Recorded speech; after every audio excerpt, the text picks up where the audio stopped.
It's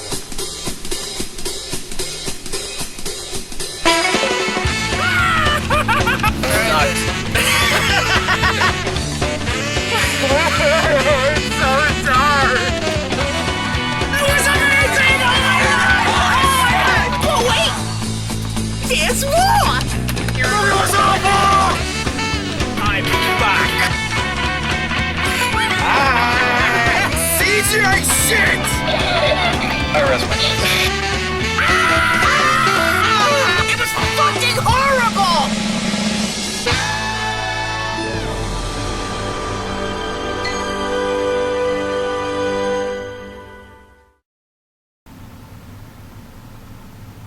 And so here we are again.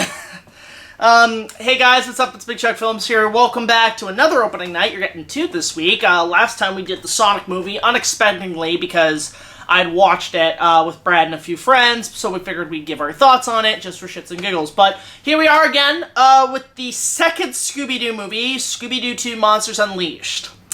And, I don't know if I can really stomach any more Scooby Doo movies after this. Oh god. So I've never seen the sequel. I've never seen this one. I've seen, like I said last week, the first one I liked kind of when it came out. I hated the teaser. But then watching it again 20 years later, I'm like, this is bad. This is so cringy, but like, you can't blame anybody involved with it. You gotta kind of blame Warner Brothers for just trying to cash in on a brand. And it just didn't feel Scooby-Doo enough. Now, since I've done that review, I have gotten notices about the R-rated cut that does exist, apparently, which is very Scary Movie-ish, where they do have nudity, where they do have swearing, and a bit more violence, and from what I heard, James Gunn will not have it released, or Warner Brothers just does not want it out there, which is a shame, because I actually would like to see that cut. It might be better. But this one, it's interesting. So they did a sequel, the whole cast came back. They had a different director, but James Gunn did stay on as a producer. And what to say about this one? Okay, so this is going to be kind of weird. I found this one a little bit more enjoyable than the first one. And that's only because it's more in line with the cartoon. It's just a straight-up adaptation of the cartoon. Although what's funny is that in between this film, there was the sort of Space Jam 2 with Looney Tunes back in action, which looking back on that film, that's something I wouldn't mind watching someday again.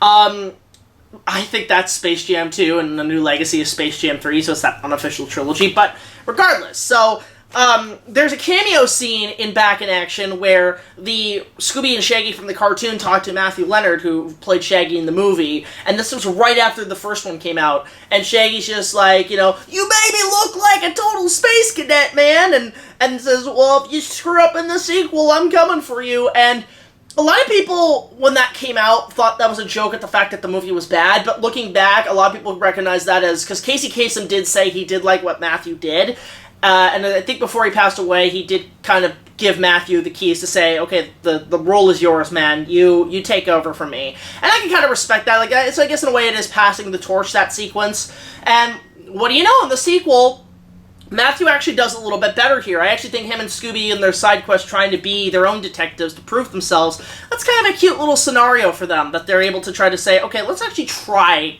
Scooby. Let's actually try to save the day and not fumble and fuck around and just smoke up and get the munchies, basically.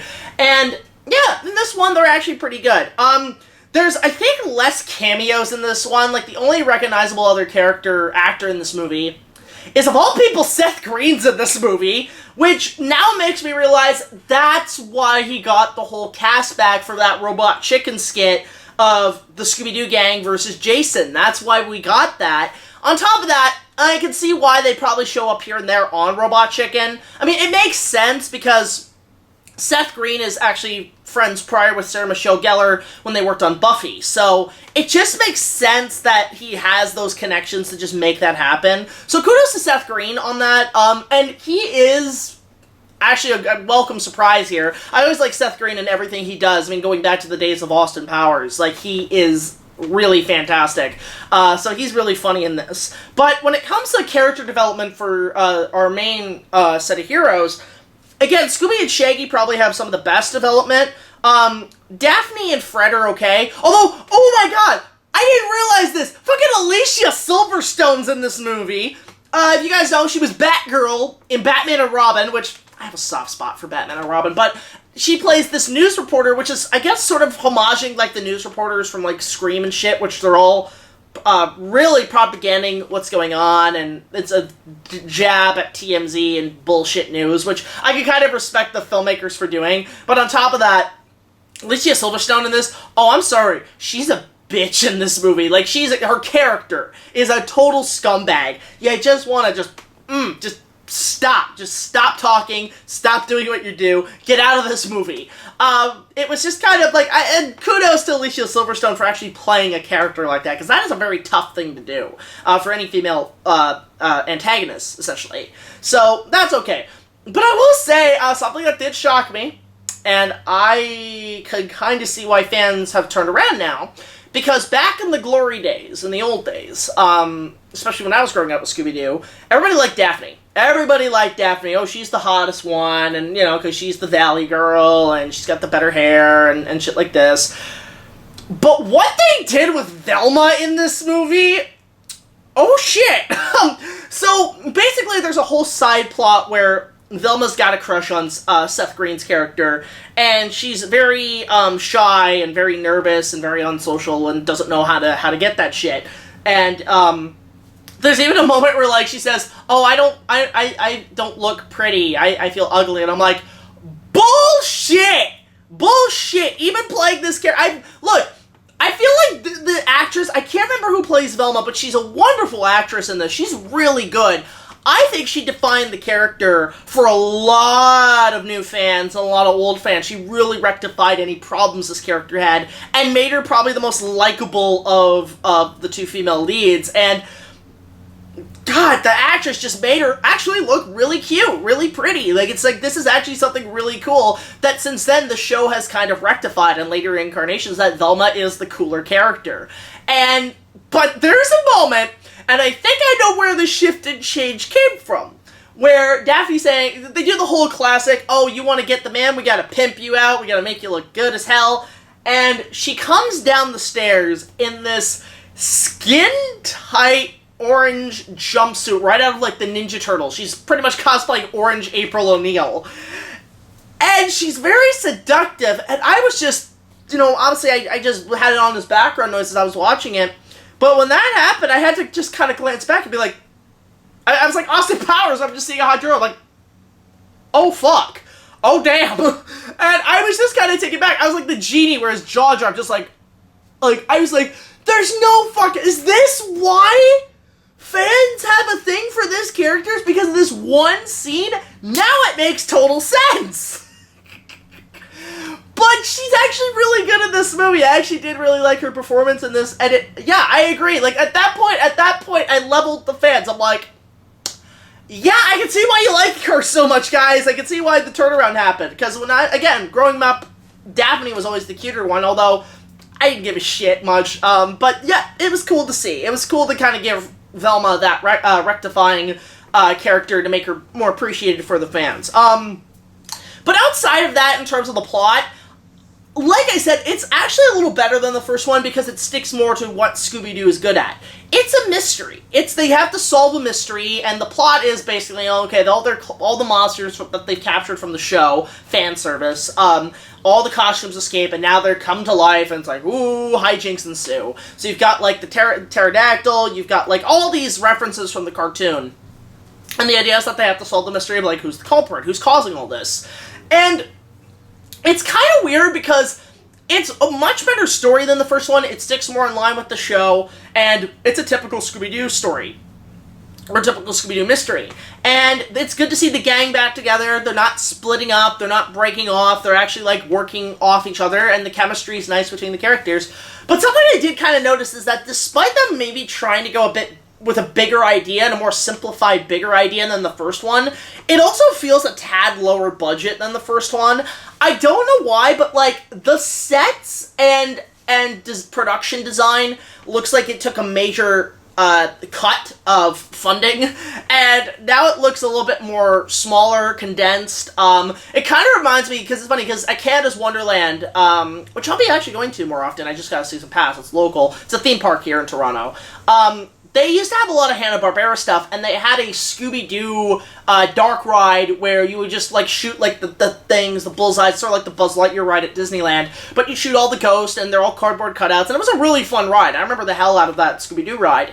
And the production design kind of reminded me of that. It looks like, half of it looks like a theme park attraction you'd see at Canada's Wonderland, Six Flags, or even Universal Studios. Like, it just feels kind of cheap, but I can kind of appreciate it for being kind of cheap.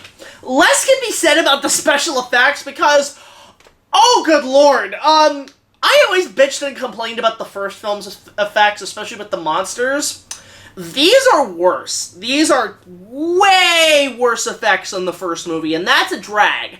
Because, but again, because it's a live-action cartoon, I can kind of appreciate the effects looking more cartoony and stuff, and it's very Space Jam, which is funny because Tasmanian Devil makes a cameo in this, and they do play Get Ready for This, so it was sort of a nod to Space Jam, which, okay, you know what, can the next Space Jam, can Scooby and the gang be part of the team? I would love that, that'd be amazing. They start, like, running around and shit, get Johnny Bravo in there while you're at it.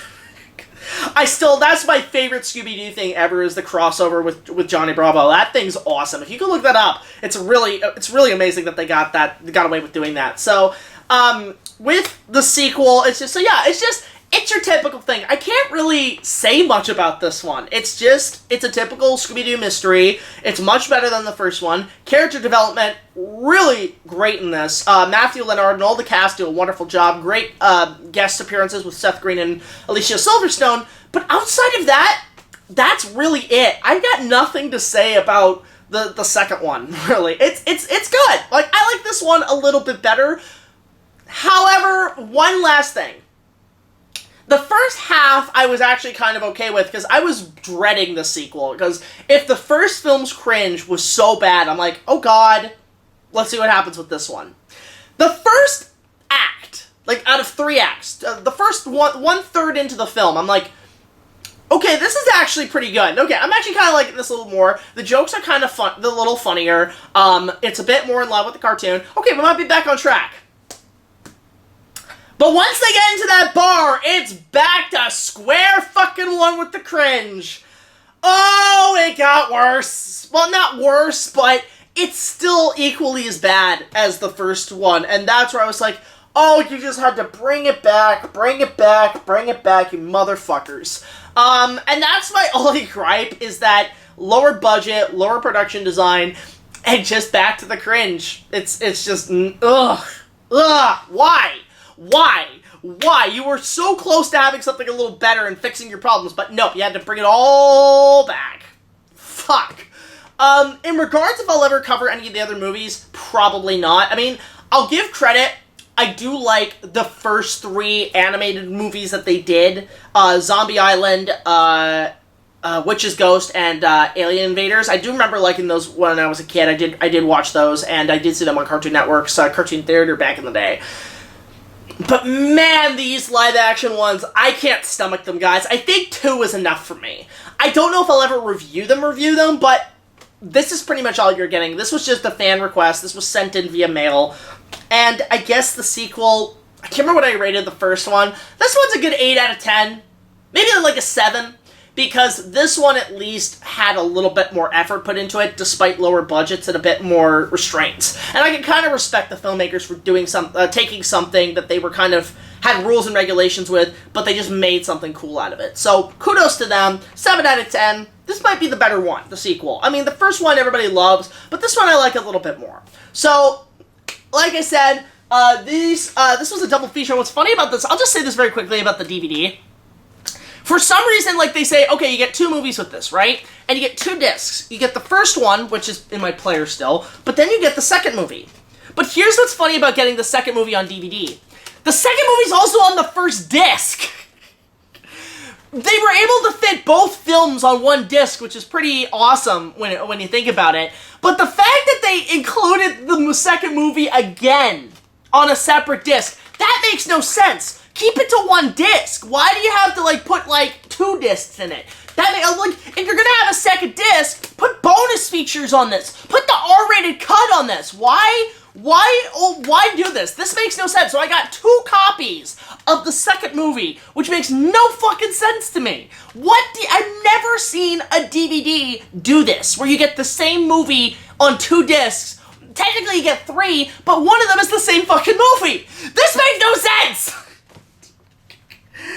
But I did get this mailed in from a fan, and if you guys want to send us mailed in requests, obviously you can't. This thing is not going to stay on there. If you want to send us requested movies via DVD, Blu-ray, and send them through the mail, of course you can send it to our address, BigJackFilms, P.O. Box 326, Queensville, Ontario, L0G1R0. Gifts, donations, DVDs, whatever you want to send us, you can. Letters. And the link to the address will be in the description down below. But if not, you can also support us on Patreon. Just $1 more will get you access to all of our content as well as other special features. And if you donate $5, you can request an opening night if you're choosing. And next week is actually another mailed-in request. I will be covering something, a movie, I have not seen. Because I kind of skipped out on it when it came out. Because at the time, this franchise was kind of dead to me. And that, of course, will be Bumblebee. I will finally be covering the Bumblebee movie and give my thoughts on it. And I've heard really great things about Bumblebee. So let's see what happens, and we'll take it from there. So again, guys, thank you all so much for watching this video. Like, comment, subscribe, and I'll see you guys later. This is BigJackFilms signing off. And have a good night, have a good day, and yeah, Scooby Dooby Doo, I guess. Later.